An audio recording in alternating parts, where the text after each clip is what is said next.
주님의 이름으로 9월 첫 주일을 하나님 앞에 예배드릴 수 있어 하나님 앞에 영광과 감사와 찬송을 돌려드립니다. 우리는 지난 주일 오후에 내면의 방어벽이 필요하다는 것을 아마 다 알고 계시고 들으신 분들은 그것이 무엇인지를 아실 겁니다. 저는 정말 성도님들에게 부탁드리는 것은, 여러분, 교회에서는 최선을 다해서 여러분들을 하나님이 받으실 만한 산 제물이 되어지고 예수님의 신부로서 단장되어지게 하는데 온전케 되어지도록 하려고 우리 교회가 힘씁니다. 여러분들, 일주일에 한 번 예배 드리시는 분들, 여러분들 그러시면 안 됩니다. 따라합시다. 그러시면 안 됩니다. 정말 안 됩니다. 왜 안 되느냐고요? 여러분들, 주께로 올라가지 못합니다. 예수 믿는데요? 나 성령 받았는데요? 여러분들, 그것까지도 안 됩니다. 그래서 여러분들 힘들더라도 여러분들 오전만 예배 딱 드리면 오후 예배 안 드려도 됩니까? 한번 스스로 자기 양심에 물어보십시오. 안 드려도 되는가? 나는 여러분들에게 이 말씀 드립니다. 오후 예배를 통해서 여러분들이 세워지고 여러분들의 가정을 위해서 기도하는 그런 시간들인데 함께 협력해 주시기를 부탁드립니다. 내면의 방어벽이 세워지지 아니한 사람은 언제든지 무너질 수 있다는 사실입니다. 응? 이스라엘 백성들이 바사왕 고레스를 통해서, 고레스가 하나님으로부터 축복을 받아서 하나님이 그에게 친히 명령을 하셨어요.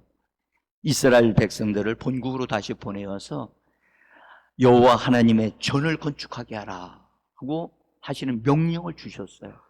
이건 정말 놀라운 일이에요. 그때 당시에 파사 제국하면 세계를 다 지배하는 나라와 같은 위치에 있는 나라인데 그의 왕을 하나님이 사로잡으셔서 이런 명령을 내리셨다는 것. 그래서 그 왕이 깜짝 놀라가지고 그래서 고레스를 가리켜 하나님의 종이라고 그렇게까지 말씀을 합니다. 그래서 그 명령을 받은 이스라엘 백성들이 너무너무 놀라워가지고 그들은 다만 기도만 하고 있었는데 하나님이 직접 개입하셔서 이 위대한 일을 이루셔서 거기서 포로로 잡혀간 곳에서 다 돌아갔으면 좋겠는데 갈 수 있는 사람들이 그리 많지는 않았어요. 42,360명이 되어지는 인원이 수룹바벨이라고 하는 사람을 앞세워서 그들이 나가서 성전을 건축하게 되어집니다. 성전을 건축하는 것이면 다 된 줄만 알았는데 사실은 아직 온전하게 된 게 아니었거든요. 수룹바벨 성전이라고 그래서 무너진 성전을 다시 재건하는 놀라운 일을 이루었단 말이죠. 그런데 포로 생활 속에서 그래도 그 외국 나라에서 높은 위치에 있었던 느헤미야라고 하는 분이 예루살렘의 소식을 들으면서 성전은 세워졌는데 성전 주변을 이렇게 감싸고 있는 성벽이 무너졌고 그 성벽으로 들어가는 문들마다 다 불에 타가지고 다 소실되었다는 사실을 듣고 느헤미야가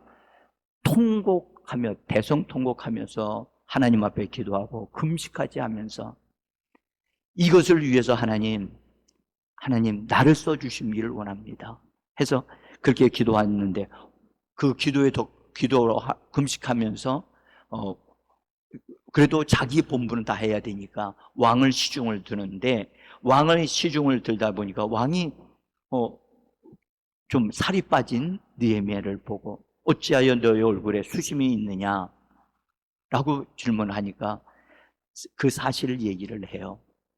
하나님의 성전이 세워졌고 거기 성이 무너졌는데 거기에 성을 건축하기를 원합니다.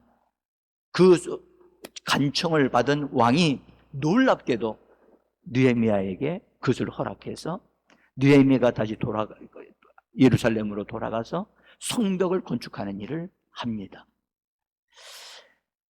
여러분, 이것은 하나님이 원하시는 뜻이 무엇인가를 우리에게 정확하게 보여주는 위대한 하나님의 우리에게 계시라고 저는 봅니다. 성전만 회복되어지는 것이 아니라 성벽이 회복되어져야 한다는 것입니다. 이것이 성전이 회복되어지는 것은 에스라서에 기록되어져 있는 것이지만 느헤미야서에는 성벽이 건축되어지는 것을 우리에게 말씀을 하고 있는 것입니다.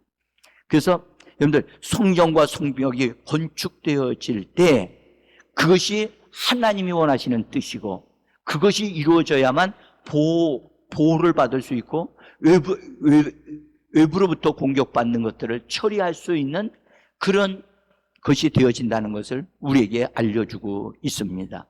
한번 이것을 성막 그림을 잠깐 보면서 여러분들에게 안내를 해드리겠습니다. 자, 이것이 저 앞에 있는 그림을 여러분들 봐주시길 바랍니다. 이것이 하나님이 모세를 통하여 계시로 주신 성막을 만든 것입니다.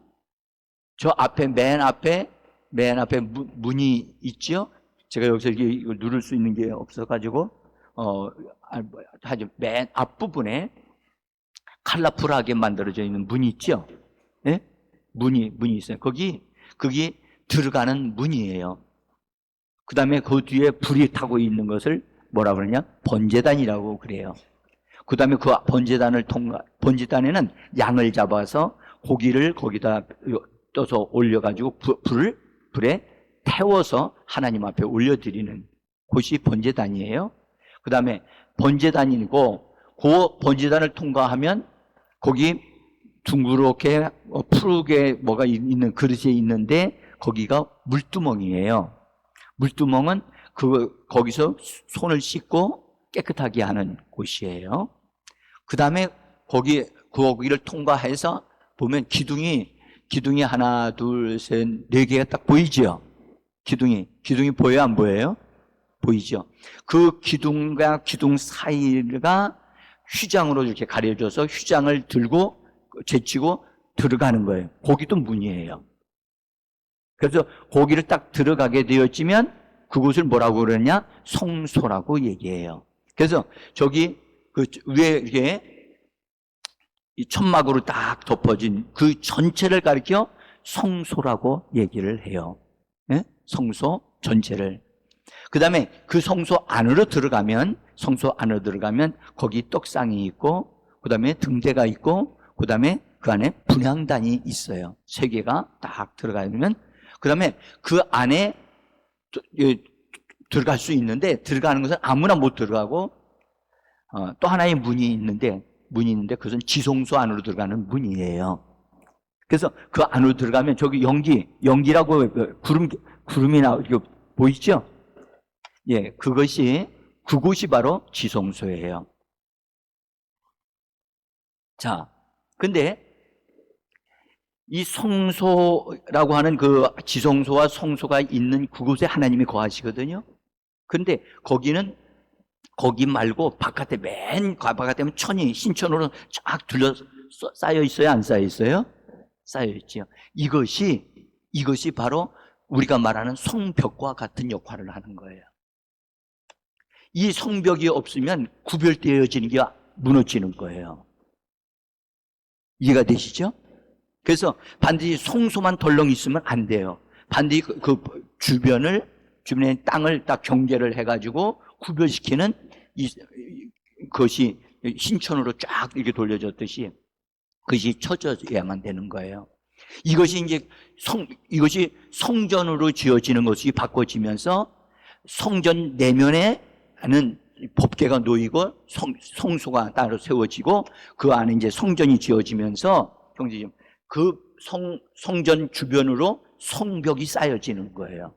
그래서 성전과 성벽은 반드시 세워져야 한다는 것을 성경은 우리에게 말씀하고 있는 것입니다.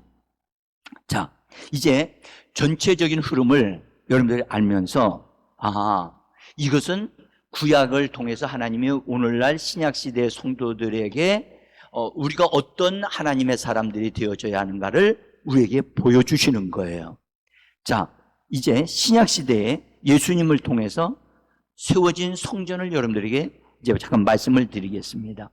요한복음 2장 19절과 21절을 한번 좀 보겠습니다. 우리 한번 같이 읽어봅니다. 예수께서 대답하여 이르시되 너희가 이 성전을 헐라 내가 사흘 동안에 일으키리라. 그러나 예수는 성전된 자기 육체를 가리켜 말씀하신 것이라. 자, 사랑하는 성도 여러분, 유대인들은 눈에 보이는 성전, 건물로 지어진 성전을 굉장히 그들은 중요하게 생각했어요. 그런데 그래서 그 당시에 예수님 당시에 있었던 성전은 헤롯 성전인데 그건 46년 동안이나 지어진 성전이에요. 그러니까 굉장히 많은 시간이 걸려서 지어진 성전인데 이 성전을 유대 종교 지도자들도 굉장히 중요하게 여기는데 예수님은 그 성전에 들어서 가르치시기도 하시고 그렇게 하셨지만 그것은 사람들이 모이는 그런 장소이지 이것이 하나님의 집이라고 그렇게 예수님은 말씀하지 않았어요. 예수님은 자기 자신이 하나님 아버지를 모시고 온 자기 자신의 몸이 하나님의 성전이라고 지금 말씀하고 있는 거예요. 그런데 예수님 뭐라고 말씀하시냐면 유대인들에게 하시는 말씀이야. 너희가 이 성전을 헐라 내가 사흘 동안에 일으키리라. 그때 당시에 유대 종교 지도자들은 이 말씀을 들을 때에 이 성전을 헐라라고 할 때는 바깥에 있는 헤롯 성전인 줄 알았어요. 그래서 그들은 뭐라고 그랬냐면 이 성전이 46년 동안이나 지어졌는데 이 성전을 헐어버리면 3일 만에 다시 일으킨다고요? 무슨 소리를 하는 거냐? 이해가 안 되는 거죠.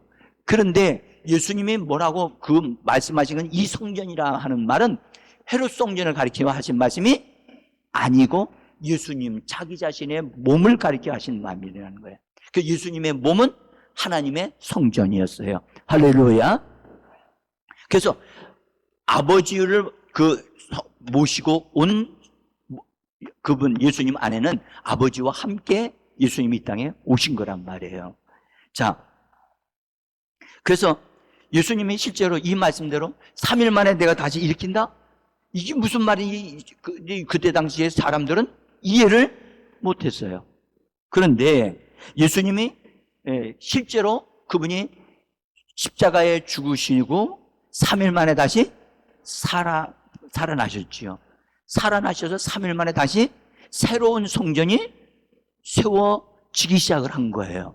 새로운 성전이. 그래서 새로운 성전이 세워질 때에 예수님이 부활하신 그날에 제자들에게 오셔가지고 저녁 때 제자들 속에 성령을 불어넣어 주셨습니다. 그리고 제자들과 예수님이 40일 동안 있은 다음에 하늘로 올라가신 다음에 오순절날 성령을 이 땅에 보내주시면서 이 땅에 하나님의 교회가 시작되어지면서 확산되는 성전이 세워지기 시작한 거예요. 그래서 그때 당시에 교회가 이 땅에 세워지면서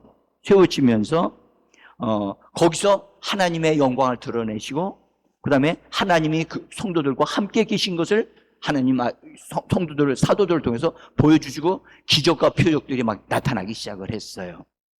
그런데 그때 당시에 오순절날 이 땅에 교회가 세워졌고 성전이 다시 세워졌는데 그러나 여러분 기억해야 될 것은 성전인 성도들은 영이 거듭나긴 거듭났지만 성벽이 세워지지 않았던 거예요. 성벽이 세워지지 않았던 거예요. 자, 그러면 하나님이 원하시는 것은 성전이 세워져야 되고 반드시 뭐가 회복되어야 된다고요? 성벽이 세워져야 돼요. 그것이 하나님의 원하시는 거예요. 그래서 그러면 여러분들 그때 당시에 예수를 믿고 성령을 받았던 사도들, 그들을 통해서 하나님의 역사가 막 일어났지만 그들 안에 성령이 오셨단 말이에요. 그러니까 그들 안은 뭐가 됐어요? 하나님의 성전이 된 거예요. 하나님의 성령이 그들 안에 거하셨어요. 근데 성벽이 세워져야 되는데 성벽은 어디에 세워져야 될까요? 응? 한번 생각해 보세요. 전에는 성전이 건물로 세워졌단 말이에요. 건물로 세워진 다음에 세워졌기 때문에 그 주변으로 성벽이 세워지면 됐던 거예요. 이제는 신약 시대에는 성전이 사람들의 영 안에 세워졌단 말이에요. 이 세워진 성전에 있어서 그분이 우리 영 안에 거하시는데 성벽은 어디에 세워져야만 하는 것일까? 자, 여러분들이 벌써 감을 잡고 대답을 하시네요.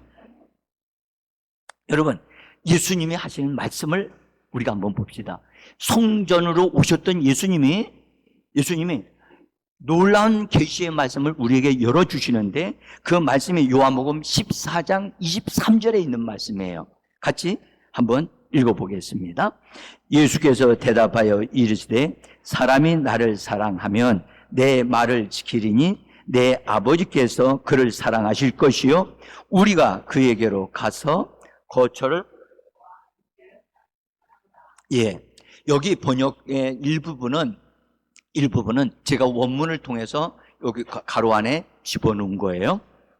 그런데 여기 보시면 여러분들 예수님이 분명하게 하신 말씀이에요. 사람이 나를 사랑하면 내 말을 지킬 것이고 내 아버지께서 그를 사랑하실 것이고 우리가 그에게로 가서 여기서 우리가라고 하는 말씀이 갑자기 복수로 나왔어요. 여기서 우리는 누구를 말씀하시는 거예요? 응? 예. 여기서 우리가라고 하는 예수님이 말씀하실 때는 예수님을 포함해서 하시는 말씀이잖아요. 그렇죠? 그리고 앞에서 아버지를 언급했단 말이에요. 그러니까 아버지와 예수님 자신이 함께 들어가서 거기는 뭘 만드신다고요? 거처를 그와 함께. 그는 누구를 말하죠? 성령님이라고 생각하시죠? 아닙니다. 여러분들 그 사람이에요. 그 사람과 함께 그 사람이 협력해야 그 사람과 함께 협력해서 뭔가를 산출하신다는 거예요. 거처를 산출하신다는 거예요. 이 거처라고 하는 것은 바로 뭘 의미하느냐? 성벽을 말하는 거예요. 성전은 이미 그분이 들어가심으로 이루어진 것입니다. 맞아. 우리가 그에게로 들어가서 이미 들어가심으로 들어오셨어요. 우리 영 안에 들어오셨단 말이에요. 그 다음에 그 사람과 함께 협력하여 뭔가를 산출한다는 거예요. 생산해내고 만들어낸다는 거예요. 이 만들어내는 것이 무엇이었느냐? 그것이 바로 하나님의 계획인 성벽까지 완전하게 만들어지는 것, 그것을 말씀하고 있는 거예요. 여러분, 저는 오늘 이 말씀은 굉장히 중요한 말씀이기 때문에 하지만 어려운 말씀도 되어지기도 합니다. 그러나 이 말씀은 반드시 성도님들이 아셔야 돼요. 아멘? 이거를 교회 안에서 성도들에게 말씀을 안 전해주니까 성도들이 자기 멋대로 신앙생활 하는 거예요. 응? 자, 우리가 그에게로 들어가서 그와 함께라고 하시는 말씀을 기억하셔야 돼요. 여러분들, 그분 예수님이 우리 안에 들어오고 아버지도 들어오셨는데 무엇을 못 하시겠어요? 그분은 창조주 하나님이십니다. 그 하나님이 우리 안에 들어오셨는데 무엇이든지 다 이루실 수 있음에도 불구하고 그와 함께라고 하는 말은 그와 함께하지 아니하면, 그가 협력하지 아니하면 만들어지는 것이 만들어질 수 없다는 것을 말씀하시는 거예요. 이것은 그와 함께하는 것은 그와 함께 그의 협력을 요청해야만, 그가 지원을 해야만 그것이 만들어져 나오는 것입니다. 자, 여러분들, 예수님이 이런 기가 막힌 말씀을 하셨어요. 그런데 사도 베드로를 통해서 우리에게 아주 특별한 계시의 말씀을 우리에게 주셨어요. 베드로전서 2장 4절에 있는 말씀입니다. 2장 4절로 5절을 보겠습니다. 읽습니다. 사람에게는 버림바 되었으나 하나님께는 택하심을 입은 보배로운 산돌이신 예수께 나아가 너희도 산돌들과 같이 되어 신령한 집으로 세워지고 예수 그리스도로 말미암아 하나님이 기쁘시게 받으실 신령한 제사를 드릴 거룩한 제사장들이 될지니라. 사랑하는 성도 여러분, 우리가 믿음을 가지되 하나님의 말씀에 근거하여 믿음을 가져야 할 줄 믿습니다. 여러분들, 하나님의 말씀이 어떠한 말씀을 거기 하셨느냐가 그것이 우리의 믿음의 근거가 되어줘야 돼요. 자, 여기 베드로를 통해서 하나님 하신 말씀입니다. 자, 사람에게는 버림받으셨으나 하나님께는 택하심을 입은 보배로운 산돌이신 예수님. 예수님이 언제 산돌이 되셨죠?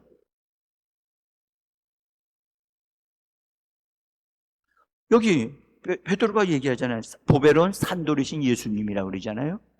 언제 예수님이 산돌이 되셨어요?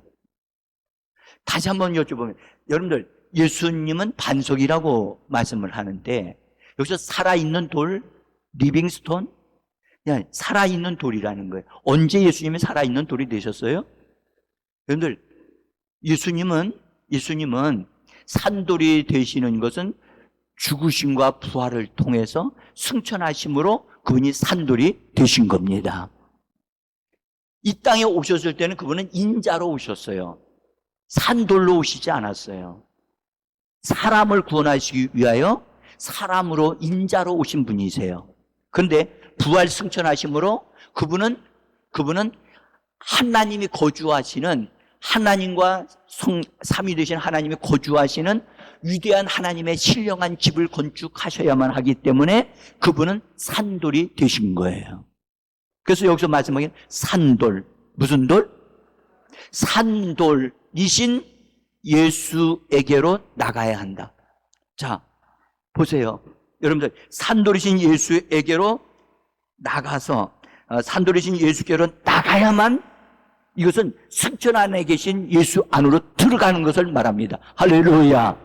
여러분들, 예배는 이 땅에서 어떤 특별한 장소에서 예배 드리는 것 같지 못이지만 이 예배를 통해서 대지장 되신 예수님이 우리를 하늘 지성소로 우리를 이끌어 가고 계신 것을 믿으시기를 바랍니다. 그러니까 예수님이 지금 우리 눈에는 안 보이지만 우리와 연결되어 있는 사닥다리가 우리 앞에 놓여 있어서 하늘 보좌와 연결되어져 있는 것입니다. 그런데 예수님이 하늘 보좌에서 따라합시다. 산돌이신 예수님, 더 크게요. 산돌이신 예수님. 여러분들, 그래서 예배 드릴 때 산돌이신 예수님, 하늘에서 하늘과 나와 연결되어져 있는 것을 바라보고 주님이 지금 여기에 계신 것을 찾으셔야 돼요. 할렐루야. 성경에도 말씀하셨어요. 하나님께 나가는 자는 반드시 그분이 계신 것과 그분을 찾는 자들에게 상 주시는 분이심을 믿어야 할지니라. 따라서 찾아야 한다.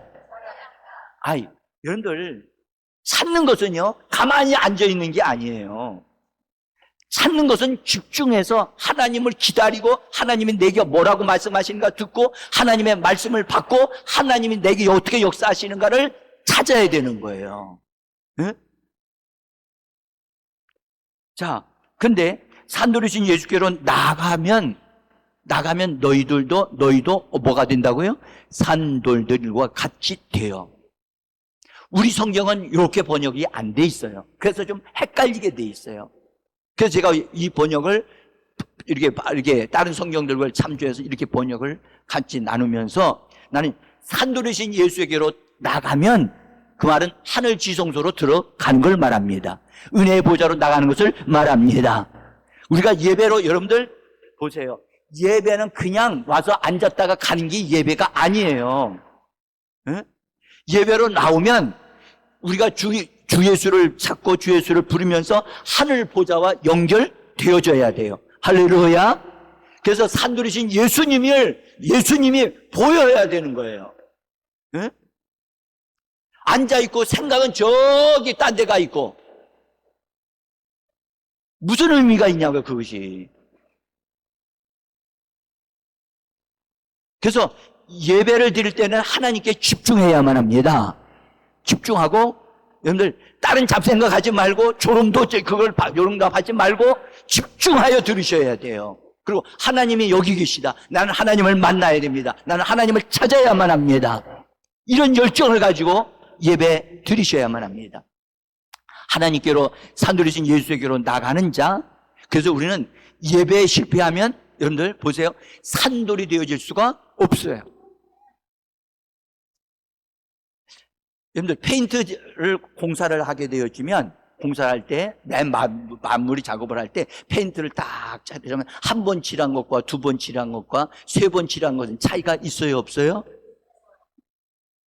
진짜 있습니까? 아십니까?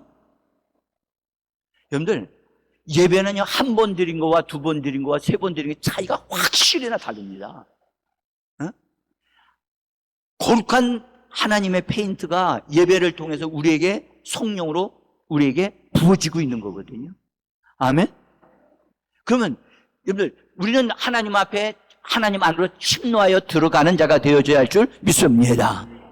그것이 예배란 말이에요. 따라합시다. 침노하는 자. 나는 침노합니다. 할렐루야.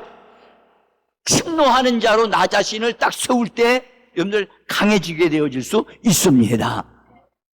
그래서 이 말씀에 산돌이신 예수님에게로 나가면 예수님이 그분에게 속한 성분을 우리에게 부어주셔요. 주님에게 속한 성분들을 부어주셔서 우리로 하여금 그분의 것으로 물들어지게 만들어요. 솔직히 우리는 말씀드리면 여러분들 우리는 돌이 아무리 노력해도 돌이 될 수가 없습니다. 우리는 이 육신이 뭘로 만들어졌어요? 여러분들 흙을 강력하게 엄청난 열에다가 딱 집어넣어가지고 구우면 청자, 백자가 되어져서 나올 수 있어요. 그렇죠? 자기들이 만들어 나올 수 있어요. 그런데 돌이 될 수 있나요? 전혀 돈이 될 수 없어요. 이것은 산돌이신 그분에 의해서만이 우리에게 그것이 들어와야만 우리가 산돌들이 되어져서 돌로 건축되어지는 새 예루살렘 성의 자재들이 되어지고 거기에 속한 자들이 되어질 수 있는 것입니다. 그래서 우리는 예배 드릴 때 예수의 이름을 부르면서 들어가야만 합니다. 그 다음에 여기 말씀하셨죠? 산돌들과 같이 되어져서 신령한 집으로 건축되어진다. 신령한 집으로 세워진다. 우리는 세워져야만 합니다. 누워있는 사람은 하나님께 쓰임받을 수 없습니다. 예? 앉아있는 사람도 여러분 쓰임받을 수 없습니다. 하나님 앞에 서는 사람이 쓰임받을 수 있습니다. 자, 세워져야 돼요. 그래서 하나님의 거룩한 제사장들이 되어져야만 하나님을 기쁘시게 하는 자가 되어질 수 있는 것입니다. 베드로가 여기서 이 말씀을 통해서 뭘 말씀하고 있느냐면 우리들이 어떤 사람으로 돌들로 세워져야 된다는 거예요. 아니 이미 이 말씀은 예수 믿는 사람, 성령 받은 사람에게 이 말씀을 전하는 거예요. 근데 그들에게 뭐라고 하시는 거죠? 너희들은 세워져야 된다는 거예요. 산돌이 되어져야 된다는 거예요. 할렐루야. 우리의 영은 이미 다 구원받았는데 하나님의 성분으로 공급되어져 주입되어져 가지고 뭔가가 산돌이 되어져야 된다는 거예요. 그 부분이 어떤 부분일까요? 어느 부분이죠? 여러분들 다시 한번 하나님은 베드로를 통해서도 다시 한번 예수님을 통해서도 말씀하셨잖아요. 우리가 거처를 만들 것이다. 어? 또 뭐라고 베드로를 산돌이 되어져서 신령한 집으로 세워져야 된다. 이렇게 말씀하고 있단 말이에요. 자, 사도 바울을 통해서 우리에게 하시는 말씀을 한번 다시 한번 봅시다. 에베소서 3장 15절 같이 한번 읽어봅니다. 이름을 주신 아버지 앞에 무릎을 꿇고 비우노니. 아니 이렇게 읽어서는 안 돼요. 소리 크게 내서 읽으셔야 돼요. 시작.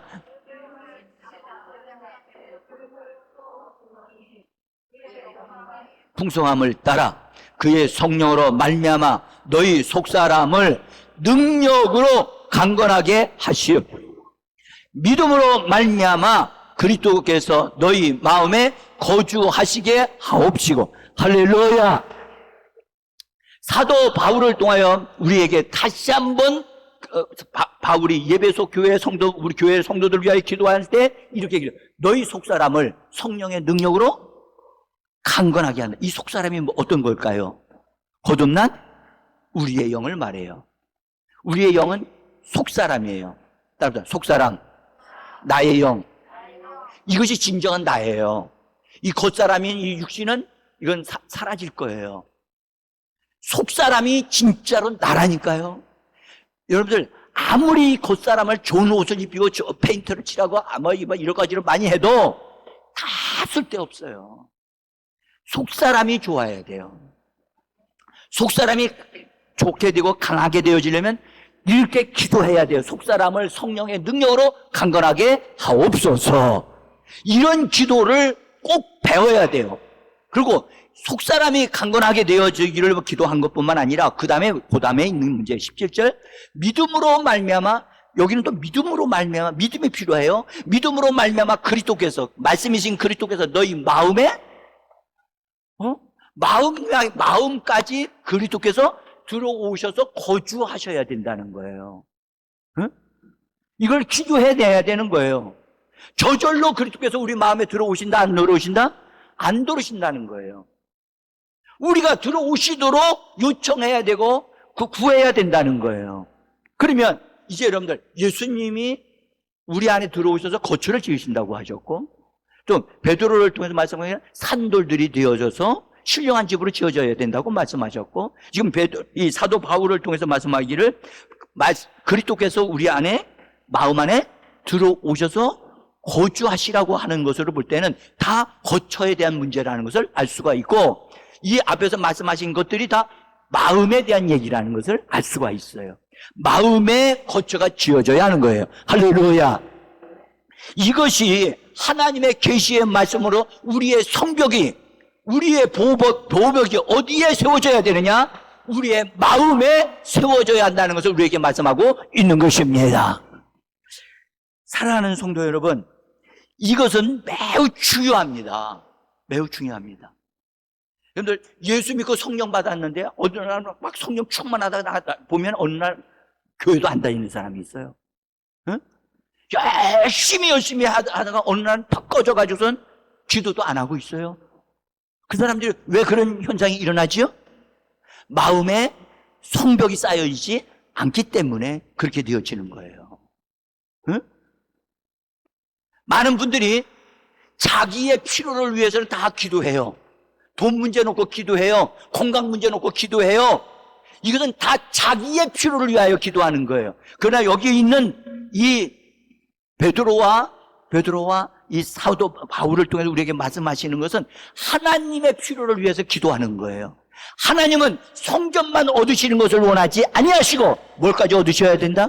성벽을 얻으셔야 한다는 거예요. 할렐루야. 이스라엘 백성들을 통하여 계시로 보여주시더니 이것이 우리에게 실체가 되어지게 하시기 위해서 이렇게 기도하도록 말씀하고 있다는 것입니다. 여러분, 이건 굉장히 중요한 부분이에요. 저도요, 여러분들 신학교에서 이런 부분에 대해서 저 그렇게 배운 적이 없어요. 근데 제가 이 부분을 보면서 정말 눈물이 많이 났어요. 정말 이것은 반드시 이뤄내야 되는구나. 이것은 하나님이 원하시는 것이구나. 그것을 보게 됐어요. 여러분들, 보세요. 여러분들, 나의 필요를 위하여 기도할 줄을 알면서 하나님의 필요를 위하여 기도할 줄 모르는 그리스도인들이 얼마나 많은지. 한나는 자기가 필요한 것을 위해서 기도하기 시작했어요. 뭐가 필요했어요? 아들 하나님 주세요. 아들 주세요. 안 주셨어요. 나중에서야 그가 깨달은 게 하나 있었어요. 내가 아들이 필요하듯이 하나님께도 하나님이 쓰시는 하나님의 사람이 필요하구나. 그렇다면 하나님, 나에게 아들을 주시면 그 아들을 하나님이 쓰시는 아들로 내어 드리겠나이다 하는 기도를 하게 되어져요. 이것이 소원 기도라고 얘기도 하기도 하지만, 한나가 하나님이 금방 응답해 주실 것만 같았는데 계속해서 하나님의 응답을 안 주시는 거예요. 뭔가가 잘못된 것 같이 느껴졌어요. 하나님은 한나를 괴롭혔어요. 너는 너의 필요만 생각하느냐? 다음 세대에 하나님이 쓰시는 사람이 필요한데 그 사람을 드리는 사람이 없다. 하나님 앞에 쓰임받는 사람이 필요한데 드리는 사람이 없다. 하나님은 기다리다가 한나가 그 기도를 딱 하자마자 마음에 합하여 그냥 그에게 아들을 주셨고 그 다음에 또 다른 자녀까지 더불어 많이 주셨어요. 할렐루야. 여러분, 우리는 적어도 나 자신의 필요만을 위하여 기도하는 자가 되지 말고 하나님의 계획을 이루어드리기 위하여 기도하는 우리 제자교회가 되어지고 성도들이 되기를 원합니다. 진정으로 하나님, 내 마음에 하나님의 거룩한 말씀과 성령의 역사가 일어나서 내 마음에 하나님의 성벽이 건축되게 하여 주옵소서. 하나님의 거처가 내 안에 완성되어지는 그날에 그렇게 되어지면 어떤 일이 있냐? 원수들이 침범을 못해요. 오히려 우도 터지게 되어지니까 강력한 자가 되어지는데, 오늘날 교회가 성도들이 이런 성벽이 갖춰진 하나님의 성도들이 되기를 우리 하나님은 원하시는 겁니다. 자, 우리가 여기서 한 가지만 더 보이죠. 여러분, 예수님이 사역을 하실 때 사람들의 마음의 생각을 드러내시는 일을 하십니다. 왜 사람들의 마음에 있는 것을 드러내실까? 여러분들 보세요. 특별히 예수님이 이 땅에 딱 태어나자마자 시몬이라고 하는 선지자를 통해서 예수님이 하실 것에 대한 것을 예언을 했어요. 시몬이 예수님을 보면서 어린아이 때, 누가복음 2장 35절이에요. 같이 한번 읽어보겠습니다. 또 칼이 내 마음을 찌르듯 하리라. 이는, 보세요. 지금 시몬이라고 하는 선지자가 이 어린 예수님이 성전에 왔을 때 그를 바라보면서 예언하여 말한 거예요. 여러 사람의 마음의 생각을 드러낸다는 거예요. 마음의 생각은 드러내줘야만 되는 거예요. 드러내지지 않으면 절대 치료가 되지를 않는 거예요. 그래서 마음의 생각의 어떠함을 드러내시기 위하여 주님은 거침없이 일을 하십니다. 자, 누가복음 6장 8절에 보면 마음의 생각을 아시다고 하시고 말씀합니다. 같이 읽어봅시다. 예수께서 저희 생각을 아시고 손 마른 사람에게 이르시되 일어나 한가운데 서라 하시니 저가 일어나 서거늘. 여러분, 저의 생각을 뭐 하시고? 아시고 사람들의 생각을 아시고 사람들의 생각을 드러내시는 거예요. 자, 이제 보세요. 오늘 읽었던 본문에 있는 말씀으로 제가 돌아가서 예수님은 제자들의 생각의 틀, 생각의 어떠함을 사고의 구조라고 저는 얘기를 하는데, 그들의 그것을 아시고 그들의 생각의 구조를 드러내셔요. 자, 여러분들, 사람이 생각이라고 하는 틀을 가지게 되어질 때는 그것은 어린 아이가 태어나면서 자라는 가운데 이 생각의 틀이 만들어져요. 아직 생각을 가지고 태어나지만 생각의 이 틀은 가정에서 자라면서 형제들과 부모와의 대화 속에서 그가 생각의 틀을 가지게 되어져요. 그런데 이 생각의 틀을 가지게 되어지는데 이 여러 가지 영향을 받아요. 여러 가지. 엄마 영향도 받고 아빠 영향도 받고 딴 사람이 이렇게 영향을 받아서 생각이라고 하는 그 틀을 틀이 만들어진다는 거예요. 근데 그러니까 옳은 틀이 아니라 잘못된 사람들, 옳지 않는 것들도 들어서 그 어떤 틀이 만들어지는 거예요. 그래서 여기에는 문화적인 영향도 받아서 거기에 틀이 만들어지고, 또 종교적인 영향도 강력하게 영향을 받아서 하나의 틀이 만들어져요. 그리고 잘못된 가치관도 그냥 들어와서 하나의 잘못된 가치관도 만들어지게 돼 있어요. 또 하나는 어떤 이런 것들이 들어오게 되고, 특별히 가장 강력한 것은 종교적인 신념이 그 사람 속에 들어오게 되어지면 이 생각의 틀은 굉장히 강력해져 버려요. 응? 그래서 그 신념대로 그것이 옳은지 그른지도 분별도 안 하고 그냥 그것이 옳은 줄만 알고 그대로 말하고 행동을 하는 사람으로 생각의 틀이 조성이 되어지는 거예요. 응? 근데 조성되어지는 그것이 하나님의 말씀으로 이루어진 거예요? 아니면 사람들과 환경을 통해서 만들어진 거예요? 그것이 절대적으로 옳아요? 잘못된 거예요? 이제 아셨습니까? 그런 생각의 틀이 우리에게도 있다는 것을 아셔야 되는데, 그래서 예수님이 제자들에게 잘못 형성되어 있는 생각의 틀이 있는데 그 틀이 드러나도록 사람들의 생각을 드러내시는 이유는 그들의 생각을 수술하고 처리하기 위하여 주님이 그렇게 하시는 줄 믿으셔야만 합니다. 자, 여러분들, 이스라엘 백성들이 애굽에서 하나님의 은혜와 능력으로 끌어내셨어요. 그래서 홍해 바다를 가르고 엄청난 기적을 경험했어요. 엄청난 일들이 막 일어났어요. 그러함에도 불구하고 그들은 애굽의 가치관, 애굽에서 가지고 있었던 가치관이 그들 생각 속에서 지워졌어요? 안 지워졌어요? 안 지워졌어요. 여러분들, 기적을 본다고 해서 그 사람 속에 잘못 들어있는 가치관이 바꿔지지 않는다는 것을 우리에게 말씀해 줘요. 그 다음에 그들은요, 애굽에서 우상 숭배를 했거든요. 나중에 그들이 시내 산에서 모세가 안 내려오니까 자기들의 그런 신적인 그것이 애굽에서 우상 숭배했거든요. 이스라엘 백성도. 그러니까 거침없이 우리를 인도한 신을 만들자 해가지고 뭘 만들었어요? 금송아지를 만들었어요. 금송아지가 어디서 만들어져 나온 거예요? 그들의 생각 속에서 만들어져 나온 거예요. 그들의 생각의 틀 속에 금송아지가 있었던 거예요. 응? 오늘날 그리스도인들이 다 되어졌음에도 불구하고, 구원을 받았음에도 불구하고 우리들의 생각의 틀이 이것이 새롭게 되어지지 아니하는 한 우리의 생각을 통해서 뭐가 만들어질 수 있다? 금송아지가 만들어질 수 있고 절대 잘못되어진 말들과 행동이 나올 수 있다는 사실을 성경은 우리에게 말씀하고 있는 것입니다. 오늘 이 말씀이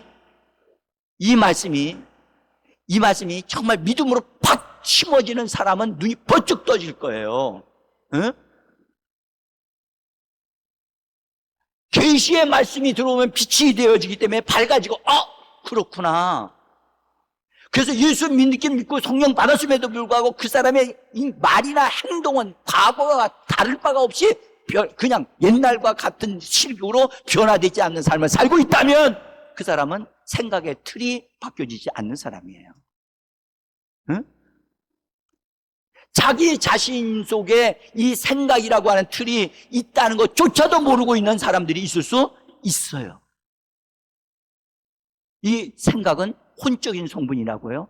우리 안에 하나님의 좋으신 생각으로 이렇게 다 세워져야 되는데, 그거 세워지기 전에 우리가 삶을 가정에서 살면서 그것이 우리에게 만들어진 거예요. 응? 자, 여러분들 보세요. 예수님은 제자들의 생각의 그 사고방식을 알고 있었어요. 그래서 그들의 그 제자들이 하나님의 능력이 나타날 수 있는 생각을 하느냐, 하나님의 능력을 무력화시키는 생각을 하느냐가 그들 제자들에게 있다는 사실을 주님은 알고 계셨어요. 그래서 오늘 예수님이 그 디베랴 바다 건너편으로 가신 다음에 그 예수님께서 산으로 올라가셨는데 수많은 사람들이 따라온 거예요. 수많은 사람들이 기적을 행하시는 예수님을 보고 따라왔는데, 그 따라오는 무리들을 보시면서 예수님이 한 사람을 딱 지목하여 한 사람, 그 사람이 누구죠? 성경에 누구죠? 빌립이라고 하는 사람. 그래서 빌립을 예수님이 딱 지목하여 그에게 물으시는 거예요. 뭐라고 물으셨느냐?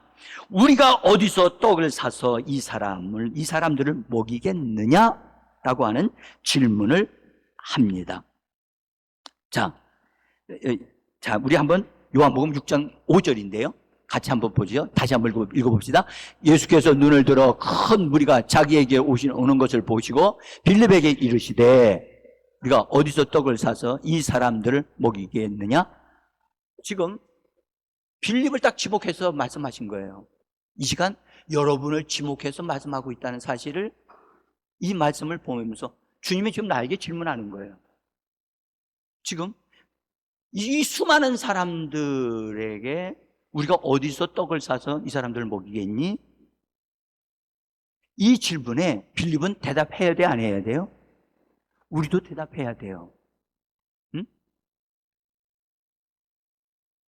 그러니까 빌립이 즉각적으로 돌아가는 머리, 즉각적으로 생각이 팡팡팡팡 돌아가면서 그렇게 말해요. 그가 말하기를 뭐라고 7절에서 이렇게 대답을 했어요.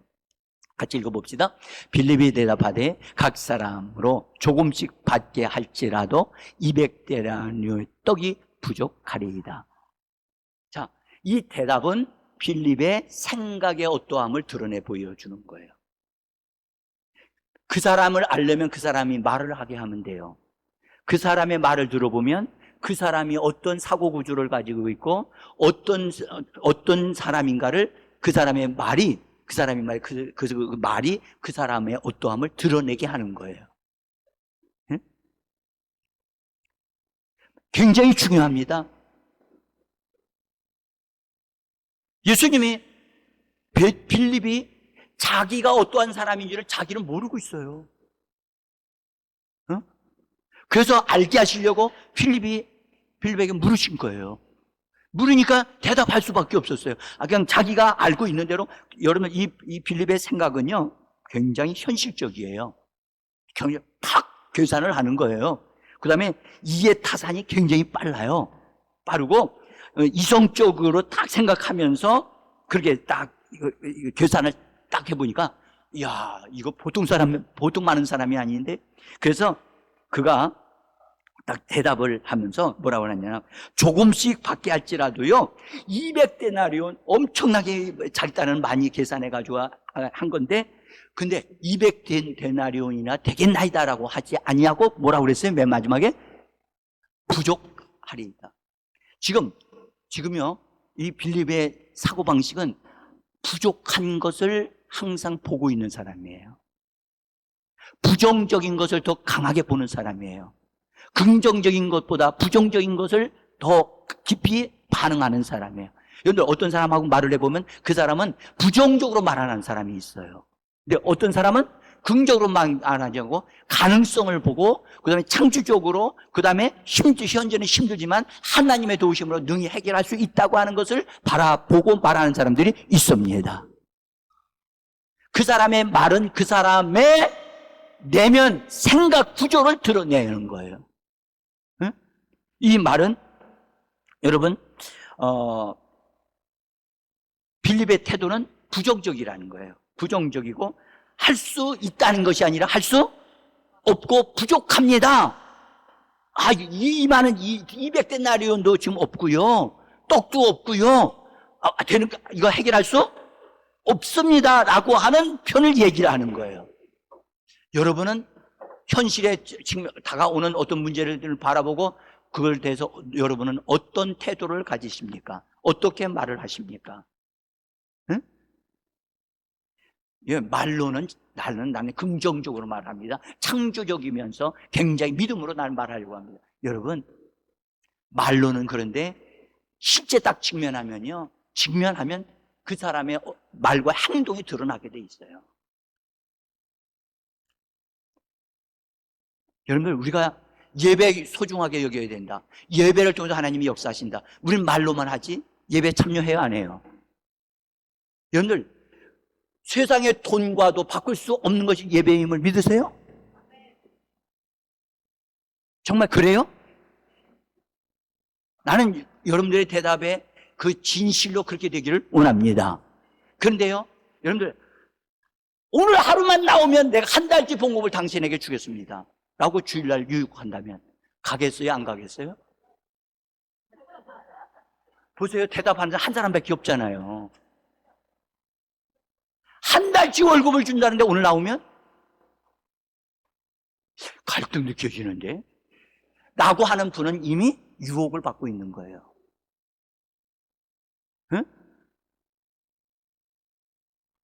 여러분, 우리는 이 부분에서 빌립이 자기의 생각의 구조를 드러내시는 주님을 기뻐해야 될 줄 믿습니다. 드러내지지 않으면 치료받을 수 없어요. 내 생각에 내 스타일을 드러내시는 분은 내 옆에 있는 가장 가까이 있는 그 사람도 말하기가 부담스러워요. 주님이 성령으로 우리를 드러내시기를 원합니다. 자, 그리고 여러분들, 근데 말이죠, 빌립한테 딱 물으셨는데 그것에 대한 하나님의 예수님의 계획을 알고 그 말을 딱 듣고 있었던 안드레라고 하는 사람이 나가가지고서 막 돌아다니다가 어린아이한테 있는 도시락 하나를 얻어가지고 그 어린아이에게 얘기했더니 예수님 앞에 갖다 드리세요 하고 그렇게 아이가 허락을 하니까 그들을 받아가지고 와서 얘기를 하는 거예요. 네?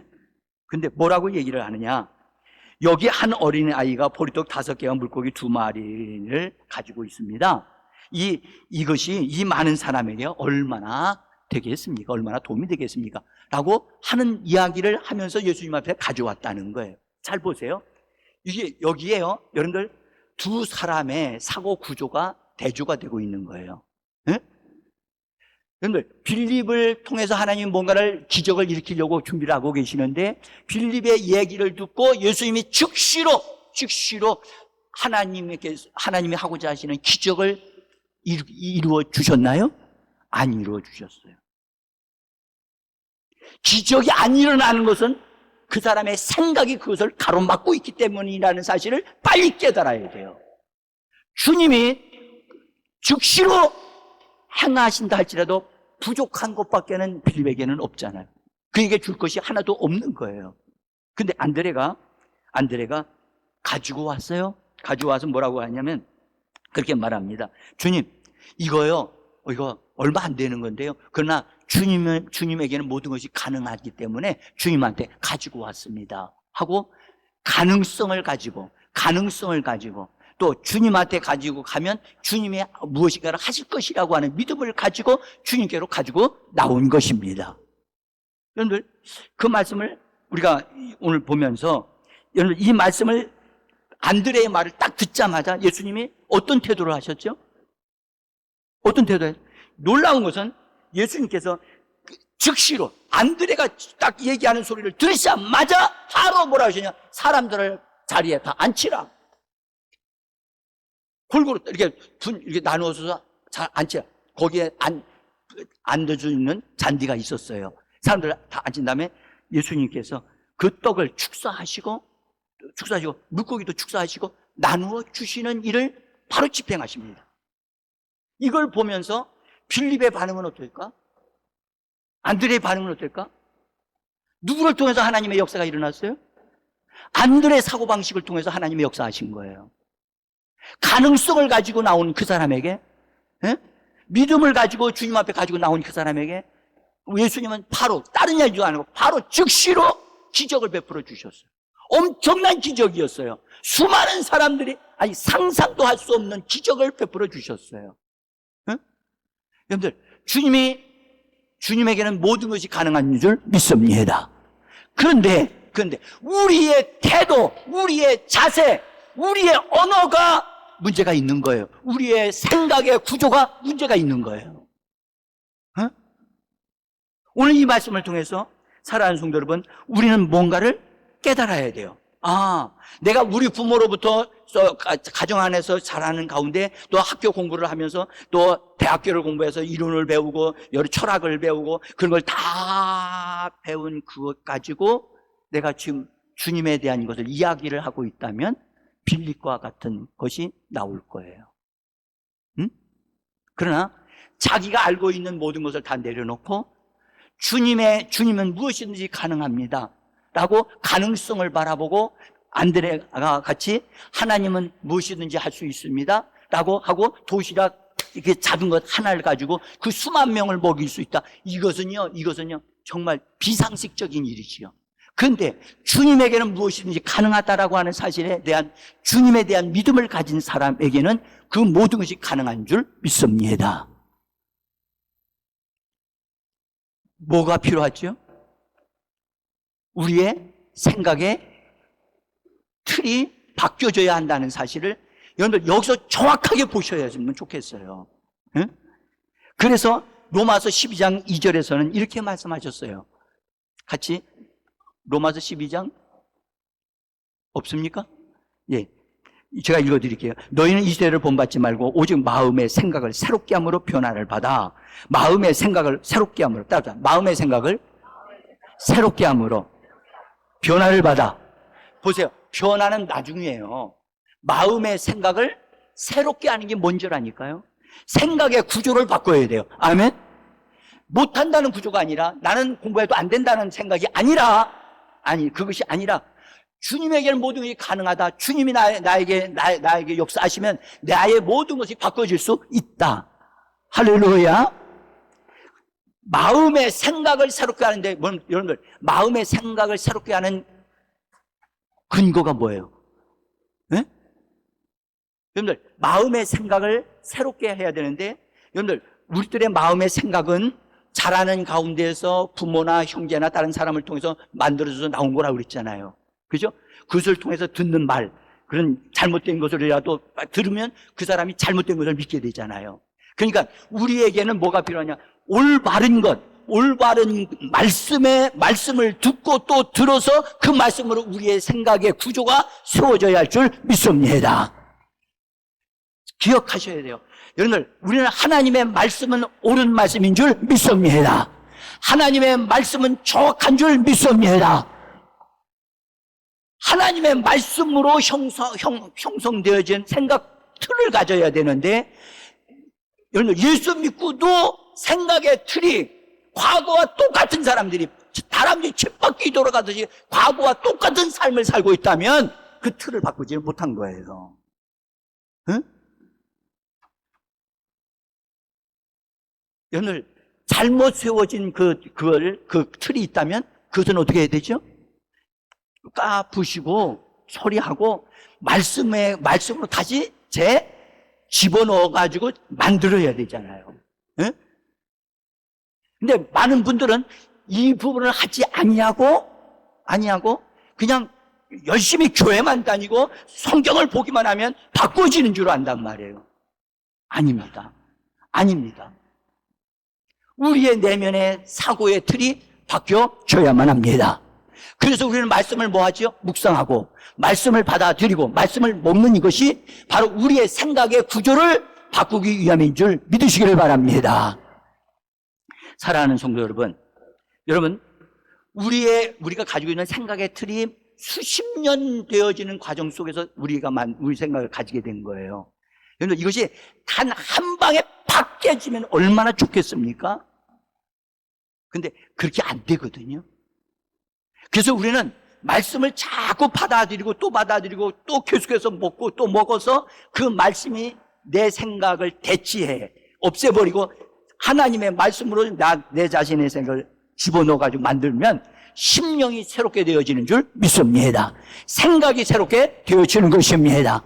그러면 변화를 받습니다. 제가 지난 주간에도 이런 말씀 드렸어요. 여러분, 우리는 강한 자보다 더 강한 자라고. 할렐루야. 진짜 그걸 믿어요? 근데요, 막상이요, 여러분들, 독사가 지금 앞에 나타나서 집 앞에서 기다리고 있어요.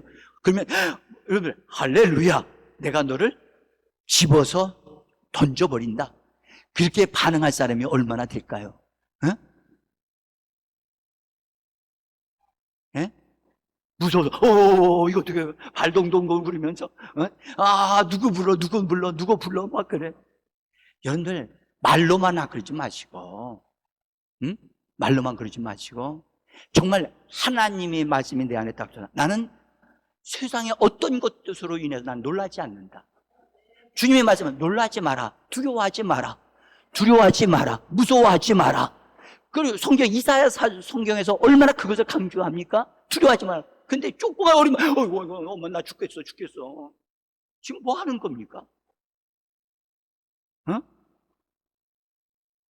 여러분,